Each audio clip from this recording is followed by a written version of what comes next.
I'm the reason feminism looks bad. I had people telling me that I deserve to be raped. I had people telling me that they would rape me and then that would fix me. In the guild, they were making announcements not to interact with me. Ignore her and she'll go away, basically. I was getting misogynistic comments thrown towards me in the women's guild.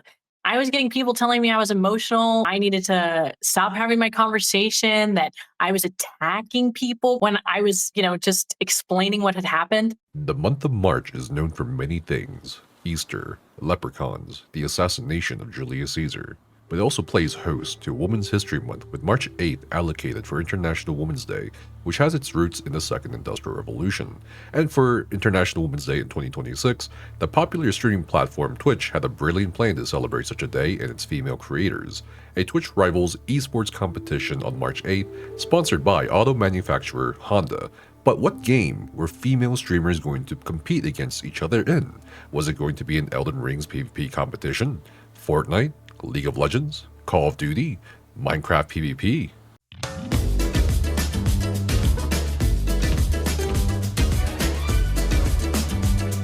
That's right, a fun cooking game called Overcooked 2, and if you're thinking what everyone else thought, you're not in the wrong. The optics and the PR looked short-sighted, terribly packaged, and just really easy to make fun of. If this game choice was a low-hanging fruit, then it was a watermelon, because that's just how easy it was to step on the whole thing and meme all over it.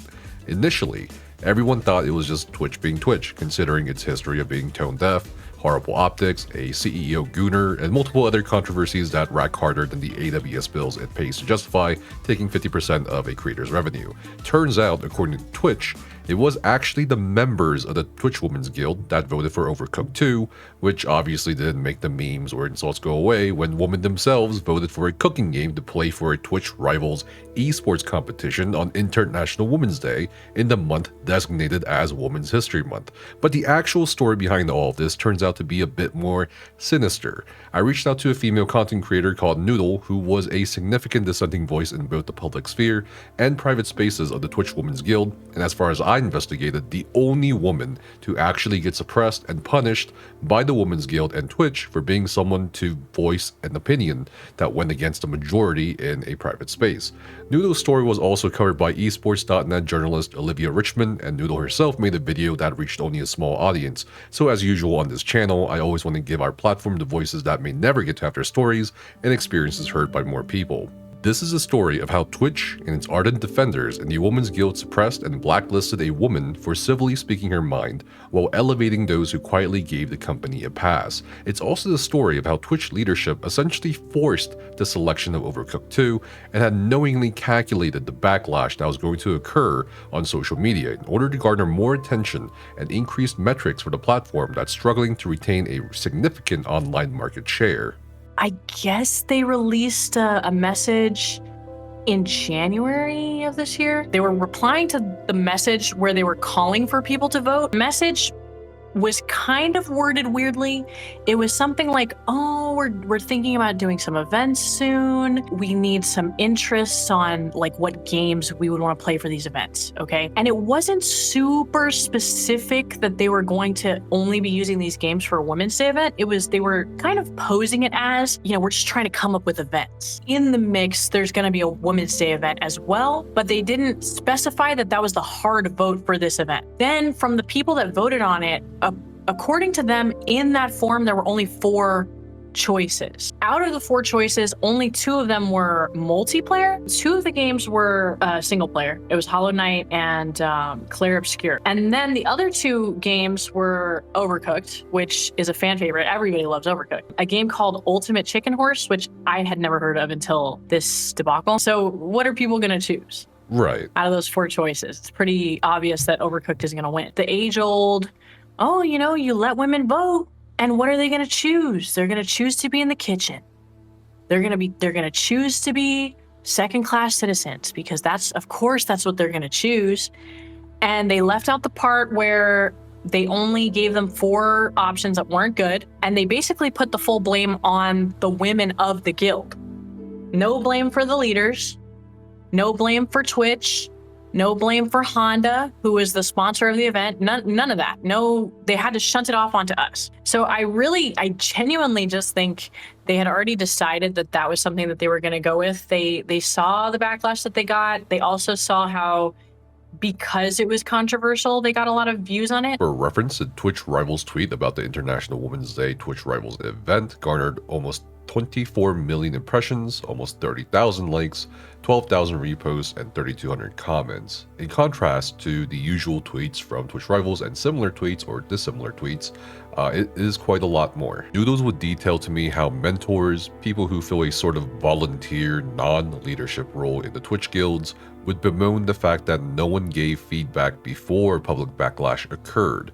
However, Noodles claims that Watch Holly, one of the Women's Guild leaders who is also a streamer, had indeed acknowledged the backlash was an acceptable cost. A lot of the mentors were blaming the fact that nobody spoke up, quote unquote, nobody spoke up at the time. She said that she knew what backlash it was going to get. She made an @everyone post after the vote, after all of that, saying that she understood how it was going to look. She knew what people were going to meme about it, what people were going to say about it. But she said that basically we couldn't let hatred stop us from liking a game. So what we were going to have to do, it was going to have to fall onto us to educate people as to why it's okay for a Women's Day event to have a cooking game.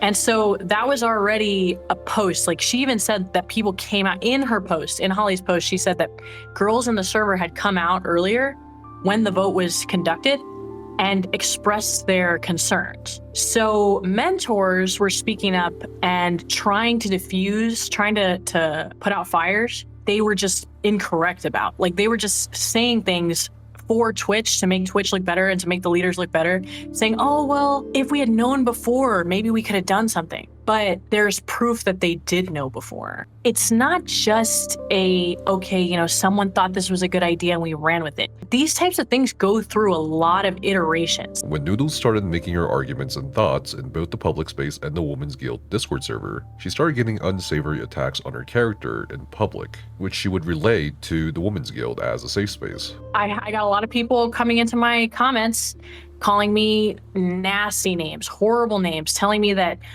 either I didn't want women to vote. I didn't believe women should be allowed to vote. So I'm anti-feminist. I'm nasty for that. They would say a similar thing like, oh, you don't think women should vote? But of course that's what women voted for, because that's where they deserve to be. That's where they belong to be. And then I had women coming onto my posts, calling me like the nastiest things, telling me that I'm the reason feminism looks bad. I had people telling me that I deserve to be raped. I had people telling me that they would rape me, and then that would fix me. At this point, I went into the Discord and I said in the main chat, I read some of the main chat to see if anyone was talking about it. There were a few people talking about it. I guess it got wrapped up, like a conversation got wrapped up in the main general chat. So I kind of brought it up again, but I basically said everything that I had been saying, and I worded it in a way that was not, too abrasive. I was trying to come across civil at this point. And I said, basically it was a bad look, and that overall, I do think that, the women should be allowed to vote. At the end of the day, the Twitch leaders are the ones who choose the final four, whether they be the guild leaders or Twitch staff or whoever, approved of the final four. They should have never allowed Overcooked to be in that vote to begin with, was my main point, because of how it looks. So I basically said all of that. There were some people who immediately jumped on me and were telling me that, oh, cooking is a strong job. The strongest women I know are chefs in a kitchen, which I'm not denying. I've been in food service my whole life, so I know this. And I, again, was arguing that even though those things exist, even though that's true, we don't live in a fantasy world in which, sexism doesn't exist around this topic. So we can't just, do this and expect nothing bad to happen when it had already been proven that bad things were happening. Like, people were, again, I was being dogpiled, and that was just me.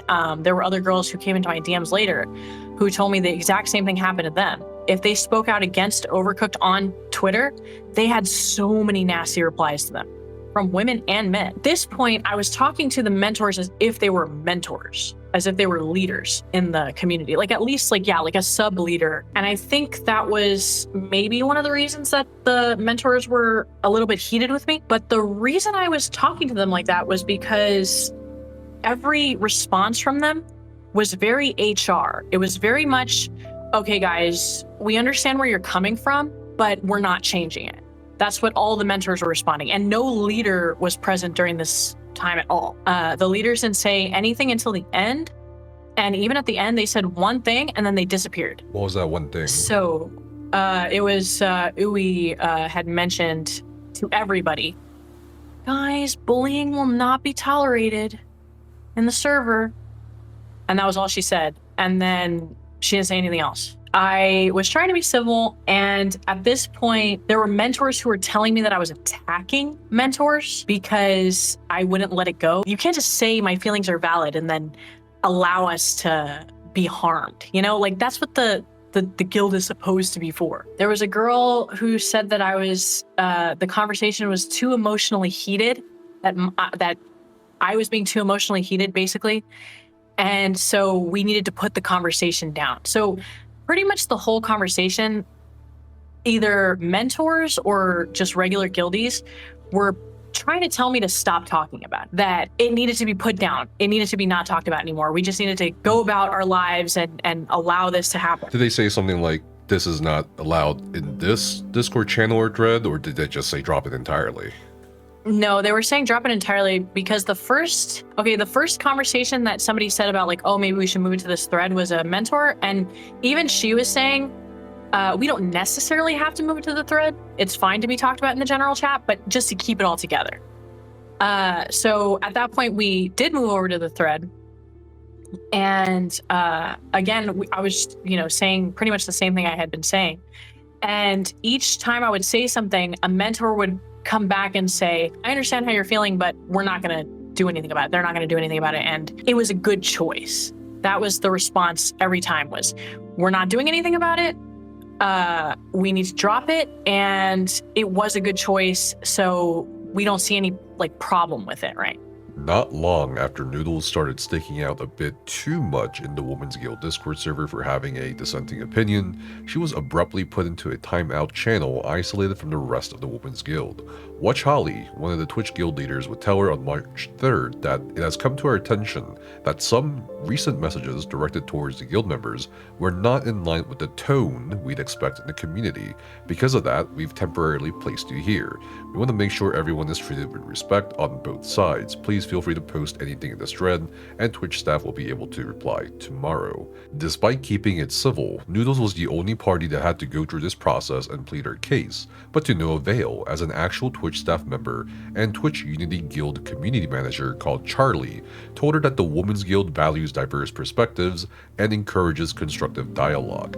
Members are expected to deliver feedback respectfully and in a manner that upholds the dignity of all parties involved.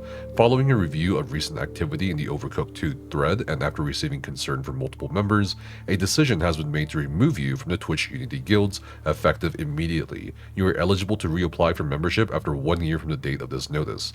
In the end, Noodles not only was banned from the Twitch Women's Guild, but all of the other spaces such as the Twitch Pride Guild, Black Guild, and Latin Guild.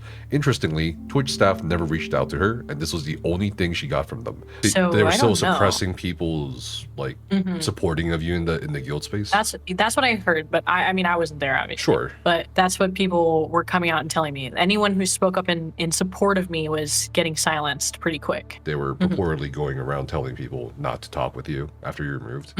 That's what several people told me. Were they telling this to people, and according to these people that told you, in the guild space or DMs? I think from what they were telling me, it sounded like it was happening in the guild. In the guild, they were making announcements not to interact with me. Just to, ignore her and she'll go away, basically. Feel like people were more so afraid to speak up in the guild, because anytime someone would speak up, not only were the mentors dogpiling, but there were also guildies that were dogpiling. Like they were typing like immediately after you would send something, they would say, well, what about the girls who voted for it?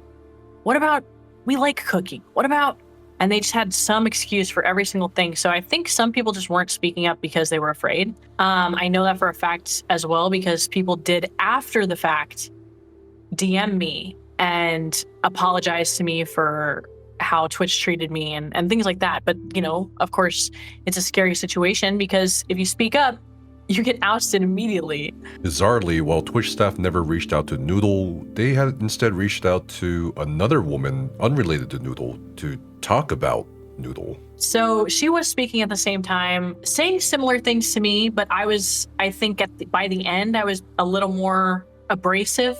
So I just wasn't what they wanted to see. There were Twitch staff that were in a conversation with another girl, again, like the girl who was speaking up at the same time as me. Twitch staff brought her into a call to speak on behalf of me, according to her, but her and I were not friends or anything. Like it's not like, you know, I knew her and we were friends and she knew everything about like where I was coming from, you know. They just had her in there and I was a little confused because she was telling me that, you know, they were talking about me, the Twitch staff. And she was, you know, supposedly defending me. Of course, I don't know, because I wasn't in the call. Maybe she wasn't. And she was talking on behalf of me, somebody who has no affiliation to me whatsoever. I just thought that was interesting. And they never reached out to me. Of course, all of this still wasn't the end for Noodles, as she continued to get blacklisted from other spaces by other creators, and that started to spread gossip and unfounded rumors about her character.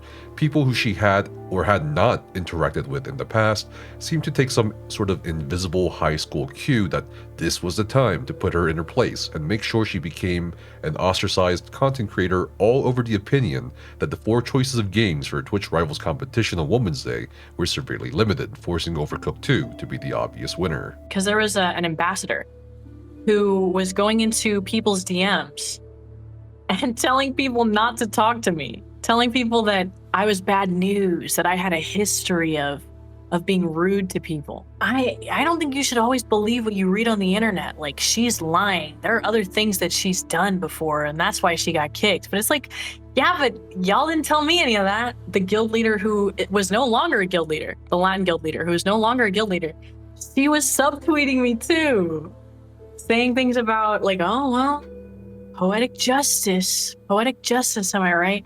I also asked Noodle if she had shared screenshots of the Twitch Women's Guild Discord server before or after she was banned, because there were some other Women's Guild members noting that sharing screenshots was a bannable offense. Noodle said she had shared them after. And as someone who fits none of the categories or can join a Twitch guild myself, I was also curious what other rules entailed regarding the Twitch Unity Guild. It's also against the rules to discuss anything that's discussed in the server, which I've said it before and I'll say it again. I believe that rules like that are a little corrupt. I think it makes sense if you're in a server, like if you're in an NSFW server and people are posting, you know, private things and they tell you not to screenshot those, right, and post them. That's 100% fair because that doesn't belong to you. But if you have a conversation with somebody, you are half of that conversation. You're allowed to talk about your conversations that you have, unless there's something, you know, untoward happening in the server, which I believe that that's why they have that as a rule. Like, obviously, again, if they're talking about, oh, don't screenshot like a future event, right, that we're going to have, just keep it in the server because, you know, we want to keep it a surprise. Sure. But if you're talking about, you know, it's for the safety of the community, what happens when the community itself is not safe? I was getting, you know, misogynistic comments thrown towards me in the Women's Guild. I was getting people telling me I was emotional. I needed to stop having my conversation, that I was attacking people when I was, you know, just explaining what had happened. So what do we take away from all this? On the surface, this looked like a company making a tone-deaf PR mistake, and in some ways it was, but when you pull back the curtain, what you actually find is something far more revealing about how platforms like Twitch operate, and who they're really protecting when it comes down to it. Twitch built the Women's Guild and the other so-called Unity Guilds and marketed them as a safe space, a place for creators to grow, to be heard, to be protected, and the moment one of its own members used that safe space to do exactly what it was supposedly designed for, to speak up, to hold leadership accountable, to advocate for their demographic, she was timed out, removed, and effectively blacklisted by a high school-esque clique of creators who tried to stay in the orbit of Twitch staff members. Not for being wrong, not for being abusive, but for being inconvenient. And that's the part that should sit with everybody. These guilds were supposed to be a way for us to have the safety of the guild. You know, and it was supposed to be a sounding board for Twitch to make sure that they're doing things right. That's what I thought. As for the Overcooked 2 choice itself, whether it was a genuine miscalculation or a deliberate controversy play to drive engagement on the platform hemorrhaging relevance, the result was still the same for female streamers. Noodle's story didn't go viral, it didn't trend, the eSports article didn't break the internet, and that's exactly what matters that we talk about it here, because the stories that don't get the algorithm's blessing are often the ones that tell you the most about how these systems actually work. If you want to support Noodle, her links are in the description below. Give her a follow, check out her content, and if this video gave you something to think about, share with someone who wants to talk about with you as well. As always, stay critical, stay curious, and I'll see you in the next video.